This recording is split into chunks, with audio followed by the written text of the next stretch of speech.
Welcome back to the Sports Renegades here on SportstownChicago.com. I'm Ryan Stuprich. And I'm Ryan Risky. All right, let's transition over to some Cubs talk. As we told you as we left you for break, the Cubs lost a pretty unfortunate series to the Miami Marlins of all teams. So that was not kind good. Of unacceptable because this is a tough month and they need to win those kind of games. Yeah, it was definitely sort of an odd thing. And then, of course, in the game last night, John Lester, he didn't pitch very well, which was very Montero sad the to catcher? see again. Because Ross played the day before. I'm trying to think. I think David Ross was playing, if I remember correctly. I think David Ross started. I know Junior Lake played because as you all probably know, Jorge Soler is on the DL. Which is thinning their already thin outfield. Yep, and what happened? I know this is a little off topic because it's not the outfield, but I mean, how's Tommy La Stella doing? Is he hurt? Is he? He's been on the DL since he's been on the DL for a very long time. Very long time, and it sounded like it wasn't even serious. So like, oh, he's just going to miss a few days, and then he's been on the DL forever. I believe that he is in extended spring training right now, rehabbing, so he should be close to a return. Yeah, I hope so. Obviously, yeah, I'd rather have him as the backup infielder than Jonathan Herrera. Because so would I. I mean, that game that I went to against the Pirates. When Chris Bryant had left the game because he was feeling ill, they put Jonathan Herrera in. I was just like, why? Okay, yeah. This is the replacement. So, yeah, I mean, I'd rather have La Stella in there. He's a much better hitter. He's about the same kind of defender. La Stella can play second and third, just like Herrera. I'm sure if you needed La Stella to play first base, he would be willing to, except you could throw someone like Chris Bryant there. So, I mean, yeah, it'd be nice to get La Stella's bat back because he's the kind of guy you would kind of want to pinch hit, because he doesn't strike out much and he walks a lot. So he'll work a good at bat, most likely could get on base. Right. And it looks like he's been showing a little more power than he had before in his career in spring training and earlier in the season when he was playing, because he was hitting some hard hit balls. And he was hitting over 300 too, so hopefully he can come back soon. And that, I mean, when he comes back, that just strengthens the bench, gives Joe Maddon a lot more options, because he could be more willing to give a guy like Addison Russell or Starlin Castro or maybe even Chris Bryant a day off, because he knows that throwing La Stella's bat in the lineup won't decrease the pop in the lineup by too much, because they could still score runs in different ways with La Stella because he makes such good contact. Yep. Before we go on, I just saw on my Twitter feed here that first pitch is estimated time is 7:55 Central, so they're getting the field all up right now, and I guess 7:55 will be first pitch. Oh, that's not too bad. So right when the show is ending, the Cubs game should be starting right around that time, so that's good. And David Ross did play yesterday, which is kind of confusing to me, unless Montero's hurt, because David Ross played in 2 straight games, because he played on Tuesday when Hendricks pitched. Right. I don't think Montero was hurt. No, he's not hurt. I didn't hear anything about it anyway. But yeah, John Lester, man, I mean, he was on a roll. He was pitching pretty well, and then that's now the kind of game that they badly need him to win, like to close out a series, to begin a really tough schedule in the month of June against a bad Marlins team. And that's what's been the frustrating thing about Cubs baseball is their winning percentage against these bad teams is like .420, where it's over .600 against good teams, which to me makes no sense. Like beat the bad teams. Right, and they did have a nice split with the Royals, but I'm sure if they played on Saturday, I'm sure the Cubs would have found a way to lose that game. Yes, they probably would have, because, I mean, they're like 2. Well, and you were supposed to be at the game, so that's why they would have lost. Yeah, so we're driving. Because you're the bad luck charm. So, so we're driving to Wrigley Field, and we're pulling into the parking lot. I'm handing the lady the parking pass, and then there's a guy on like a radio, maybe about 15 feet away, and then he runs over and says they just called the game.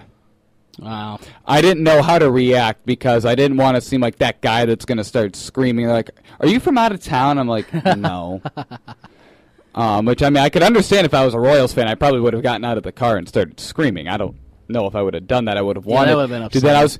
It was so difficult to be mad that it was canceled because then I was able to watch Game 7. Yeah. I mean, it's not a bad trade-off. No, I mean, and it's going to be played in September where I don't even have to worry about it missing a Blackhawks playoff game unless somehow the Stanley Cup gets delayed a long time. Which I guess it could. Although, if you're going to baseball games in September and October, you'll be missing good Bears football, Ryan. Oh, as long as it's not on a Sunday. Well, first of all, I really don't care. I mean, I don't know what to expect from the Bears. I don't know. I'm still mad. I'm thinking more than season. 5 wins is probably. I'm still furious about last season. I mean, I'm still mad. Yeah, it was upsetting. That wasn't like the team. I mean, that season by the Bears last year was a disgrace, and we'll talk about the Bears and the Bulls a little later on the show, and if we don't, we'll get to it in tomorrow's show. Yeah, we definitely want to talk about the Bulls and Fred Hoiberg, which we'll probably bring up tomorrow. Both of us will definitely. Yeah, we might need a long segment tomorrow to voice our displeasure for that. Because since you and I have been calling for that to not happen for a long time. They had that in the back of their minds the whole time. And now's a good time to discuss the Cubs' home run trots in this series against the Marlins and Starlin Castro. Yeah. That was not good. I did like what Joe Madden said after the game. He said it won't happen again. Yeah, he said I talked to him. It won't happen again. We don't do that here. I really liked that too. So yes, Joe Madden just got straight to it. He didn't make an excuse for him or for why he did. He just said it's not happening again. We don't do that. And I like that Joe Madden did that. And if it was Lou Piniella, he probably would have said something like, "Oh, I don't know. You might need to talk to him and ask why he did that. I don't know if he'll do it again. Go talk to Junior. Talk to the hitting coach. Maybe they'll know." Yeah. Exactly. And I mean, the Cubs home run because Junior. It had been a long time since Junior Lake had hit a home run. Yeah. I mean, it had been a long time because I think his last home run actually came against the Marlins in June. I was actually at the game. He hit 2 home runs in I think it was mid-June, and then he didn't homer for the rest of the season. So it had been a long time for Junior, and he hit that pretty well. Yeah. You can't just stand there and admire it the way that he did.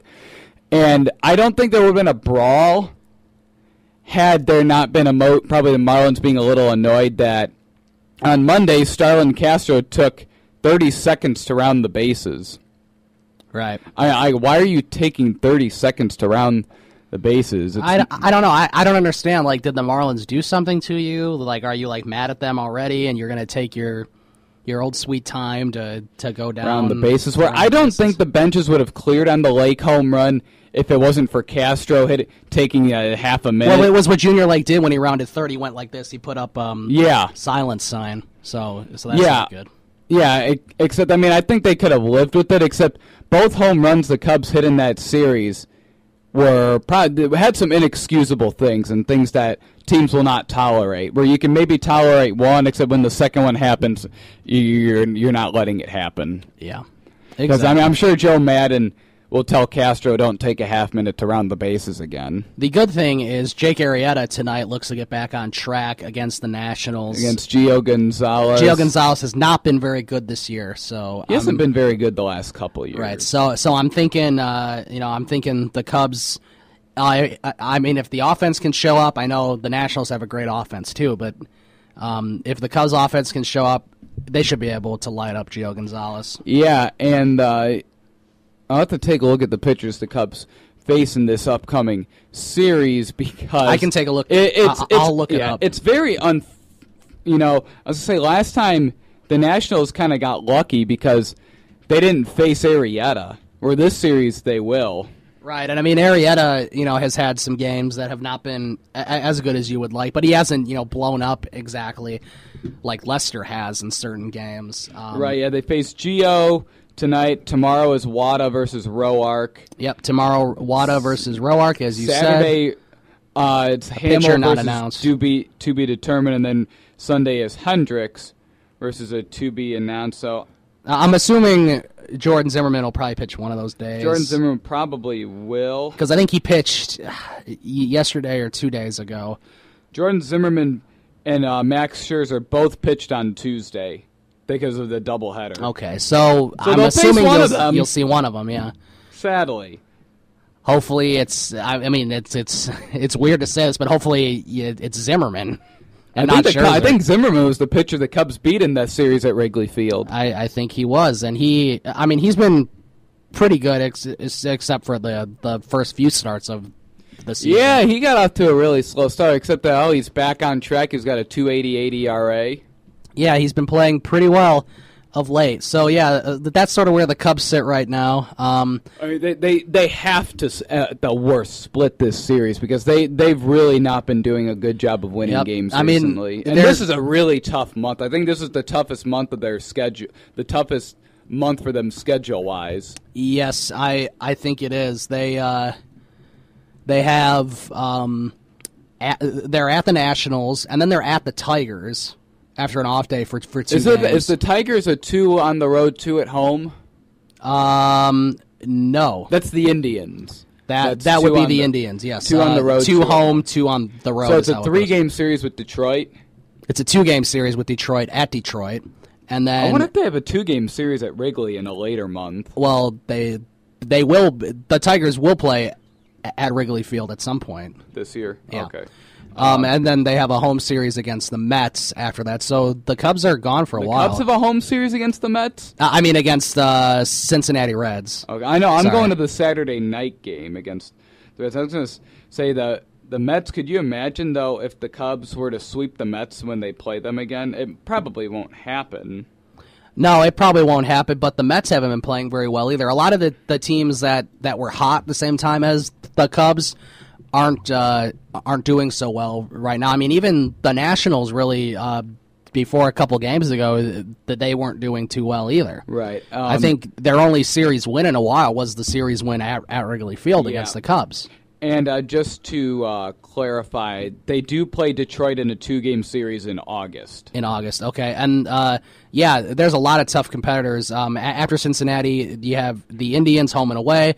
At the Twins, the Twins have been playing phenomenally somehow. 4-game series against the Dodgers. 4-game series against the Dodgers. Then you get those Cardinals again, because you get them about every other month. Then you close out with the Mets, which that 4-game sweep at Wrigley Field against the Mets is looking huge right now because that could be a really important factor into the wild card where the Cubs was probably the highlight of the season so far, where the Cubs could possibly win a tiebreaker over them because they won the season series or because they swept them and probably will at least win one more against them this year.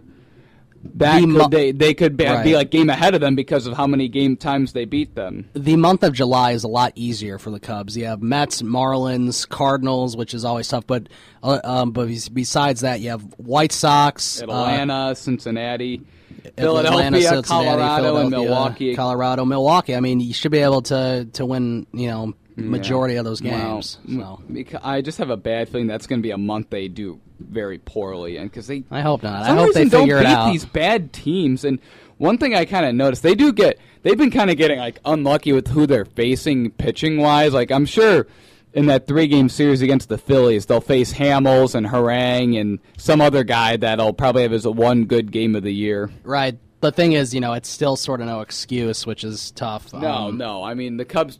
That's kind of one thing I noticed. They do tend to face teams' best pitchers a lot. Yes, they do. All right, we're going to take a break. When we come back, we're going to preview Game 1 of the NBA Finals between Golden State and Cleveland. This is one of the most highly anticipated finals in a while, I think, as far as having, the 2 best players in the league pretty much going toe-to-toe in Golden State, where Golden State has only lost 3 games all season long. All postseason long, and the Cavaliers have only lost one of those 2 games to the Bulls back in November. Oh yeah, that's home games where Golden State and the Golden State's lost 3 postseason games. Yes, they have. Cleveland has lost 2, and the funny thing is both of those games Cleveland lost were to the Bulls. Yep, they swept the Celtics and swept the Hawks.